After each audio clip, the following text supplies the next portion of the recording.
Hello, Bwana Yesu asifiwe. Jina langu ni Gertrude Isaac Mabiki.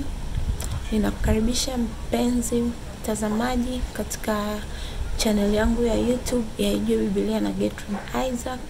Na zaidi ya yote namkaribisha sana Roho Mtakatifu ambaye bila yeye hatuwezi chochote. Roho Mtakatifu karibu mahali hapa. Roho Mtakatifu take over. Roho Mtakatifu nisaidie, nitumie kama chombo unachotaka kutumia kwa ajili ya kufanya kazi yako Roho Mtakatifu, na ukajitolea utukufu wote mfalme wa amani. Roho Mtakatifu naomba wasaidie pia wanaosikiliza neno lako wakapate maarifa ambayo katika hayo Mungu wa mbinguni atawazalia mbegu kwa ajili ya utukufu wa jina lako Bwana Yesu ambao zitadumu. Ni katika jina la Yesu Kristo Nazareth mwana wa Mungu aliye hai naomba na kuamini. Amen. Amen. Karibuni sana na wapendwa watazamaji, na naamini kwa neema ya Bwana Yesu tayari mpo ambao mnanifuatilia kwa muda sasa, na mtakuwa tayari mnajua kwamba tuko kwenye playlist ya kitabu cha Mwanzo, na tunamshukuru Bwana Yesu kwa neema yake. Tayari tumeshakava kuanzia sura ya kwanza mpaka sura ya 20 ya kitabu cha Mwanzo. Kitabu cha Mwanzo ndio kitabu cha kwanza cha Biblia kwa wale ambao hawajui. Kwa hiyo leo kwa neema ya Bwana Yesu tutaangalia sura ya 21 ya kitabu cha Mwanzo. Na kwa kukumbushia tu kidogo kwa wale ambao yani katika video iliyopita ya kitabu cha Mwanzo sura 20 tuliona Ibrahim ametoka Ai, ametoka katika nchi ya Ai, alipokuwa anakaa katikati ya Ai na Bethel, akaja mpaka nchi ya Gerari ambapo alikuwepo mfalme anaitwa Abimelech. Na kumbuka tukasema kwamba alikuwa wanahama kwa ajili ya kutafuta malisho kwa kuwa alikuwa ni wafugaji.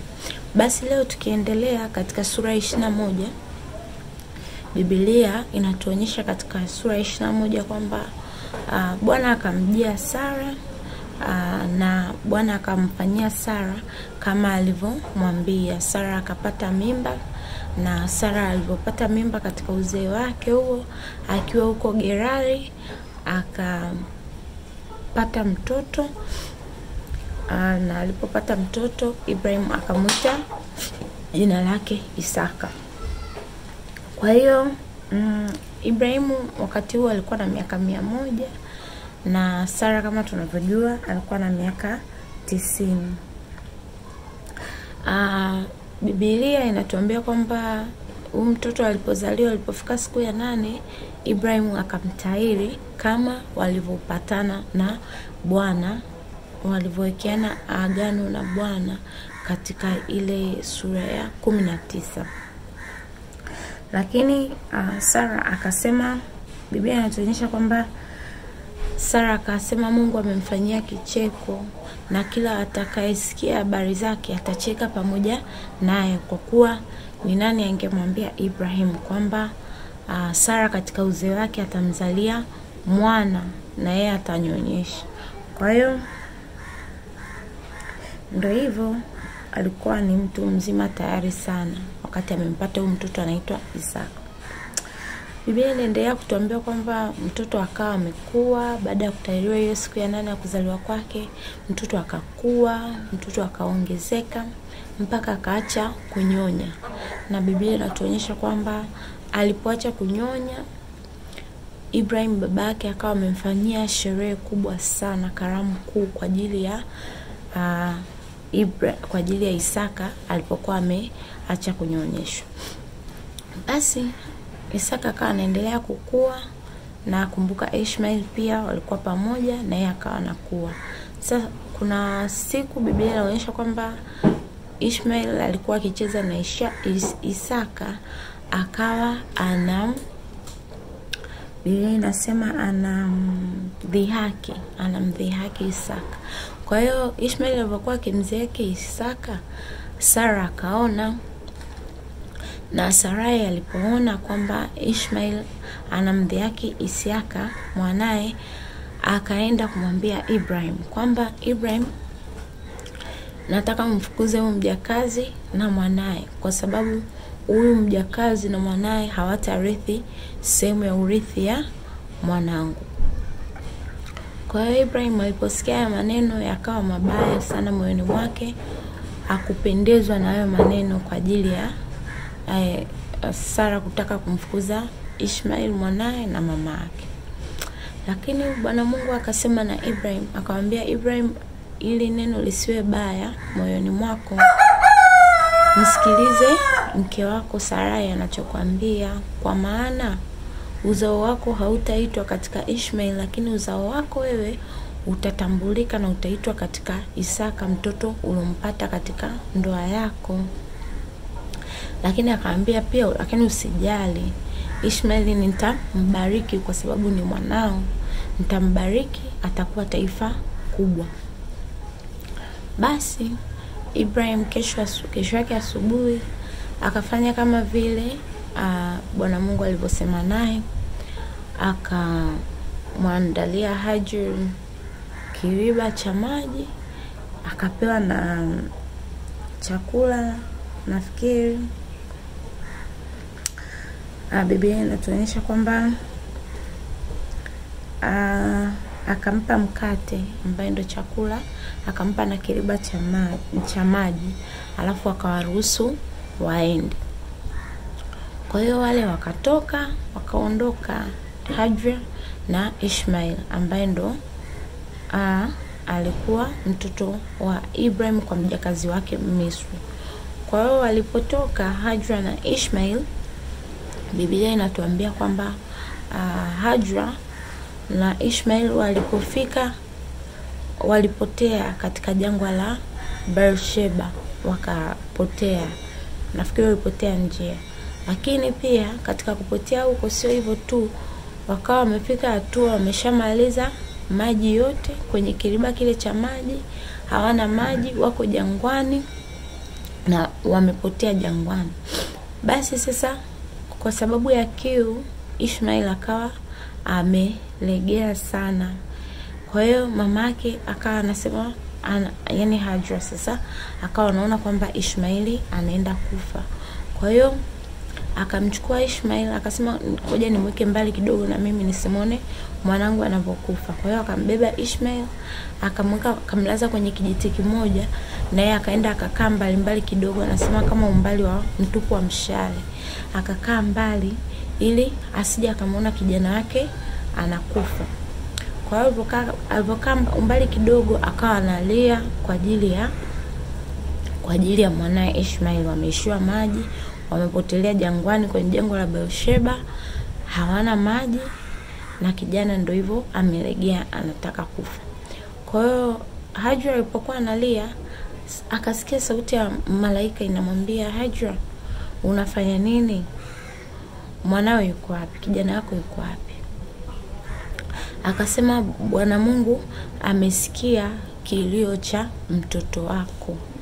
Kwa hiyo akaambiwa nenda kamchukue mtoto, umshike wewe mkononi, usimwache mbali na wewe.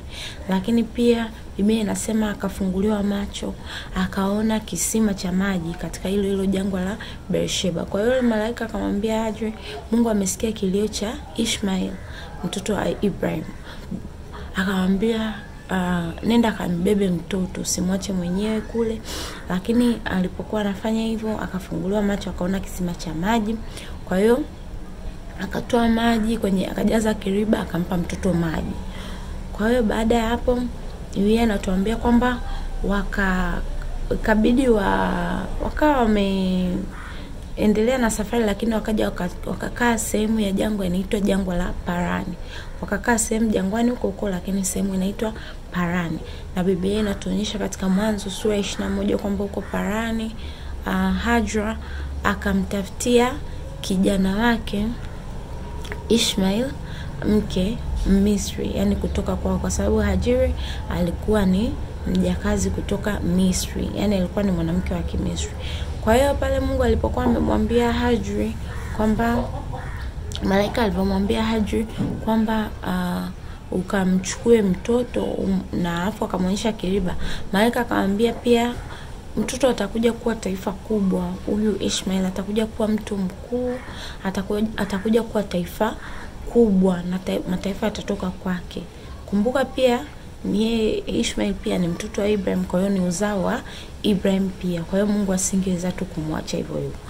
Kwa hiyo walipokaa hapo parani, Biblia inasema kwamba Ishmael akawa mkuu, akawa hodari katika mambo ya yani uwindaji, akawa mwindaji.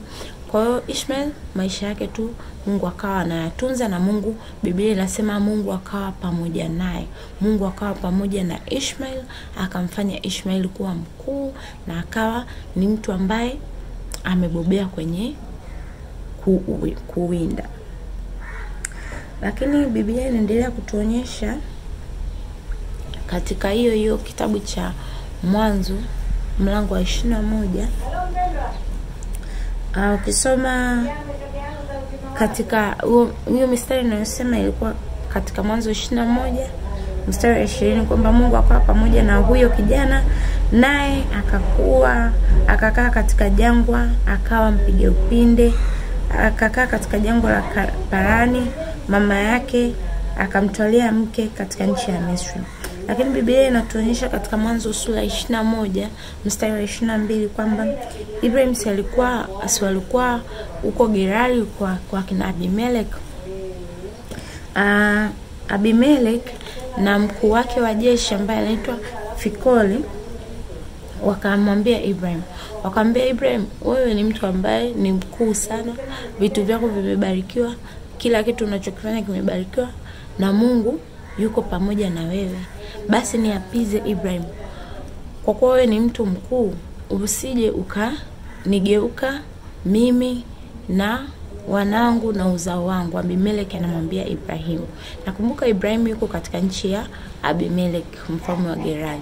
Akamwambia hivi, naomba Ibrahim uapie kwamba utakumbuka hizi fadhili zote ambazo nimekufanyia na usije ukageuka uzao wangu. Ibrahim akamwambia sawa, naahidi kwamba sitakugeuka wewe wala uzao wako na nitakumbuka fadhili zako. Lakini akamwambia Abimelek, akamlalamikia Abimelek kwamba yeye alichimba kisima cha maji, alafu watu wa Abimelek wakaja wakamnyang'anya kisima chake. Sasa Abimelek mfalme wa Gerari akasema, mbona mimi sikujua haya mambo? Mbona sikuwa na hiyo taarifa? Ndio kwanza nimejua leo. Ibrahim akamwambia, ndio wamenyang'anya kisima ambacho nilikichimba watumishi wako mwenyewe. Basi wakasema, basi tuapizane kwamba hatutageukana, tutakuwa alliance siku zote. Yaani mimi sitasahau fadhili zako na wewe utasahau fadhili zangu. Akasema sawa. Basi Ibrahim akampa Abimelek ng'ombe 7 na wanakondoo kike 7. Na nilio Abimelek akauliza, kwa jigeni unanipa kondoo kike 7 na ng'ombe hao? Abimelek akamwambia, akawa amemuuliza Ibrahim. Ibrahim akamwambia Abimelek, ninakupa kondoo 7 na ng'ombe kama ishara ya kumbukumbu. Wewe ukumbuke kabisa siku zote unapoona kondoo 7 wakikumbuke kwamba hichi kisima watu wako walichonipokonya kilikuwa ni kisima cha kwangu mimi ndo nimekichimba. Kwa hiyo wakakubaliana hapo Ibrahim na Abimelek. Na hicho kisima kilikuwa sehemu inaitwa pia Beersheba. Kwa hiyo unakumbuka kwamba Hajar na Ishmael walipotea katika jangwa la Beersheba.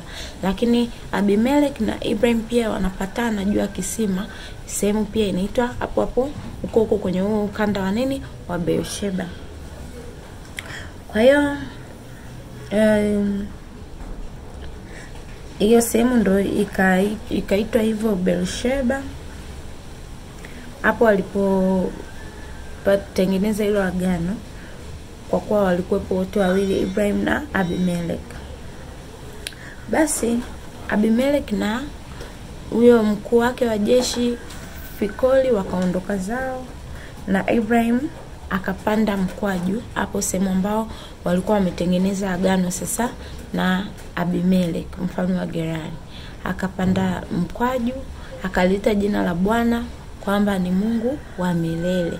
Kwa hiyo hapo Ibrahim akawa ameweka pia alama ya mkwaju alipopaitia jina la Bwana kwamba ni Mungu wa milele, hapo ambapo yeye na Abimeleki walipatana.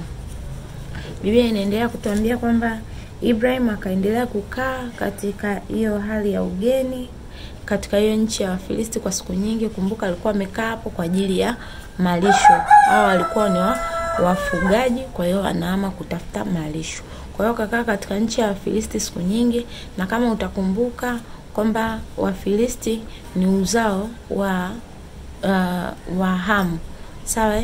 Hamu alikuwa baba wa Kushi, alikuwa baba wa Misri, alikuwa baba wa Kanaani.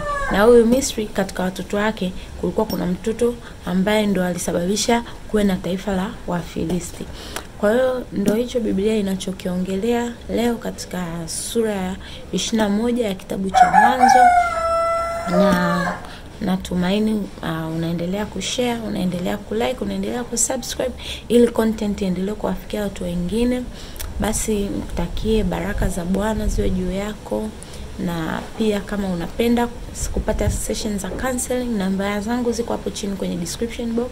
Hayo maelezo yapo chini, unaweza kanipigia tufanye arrangement kwa ajili ya sessions. Lakini pia kama bado hujaokoka, hujampa Yesu maisha yako, wakati ndio sasa, usisubiri. Namba zangu pia ziko hapo chini kwenye description box.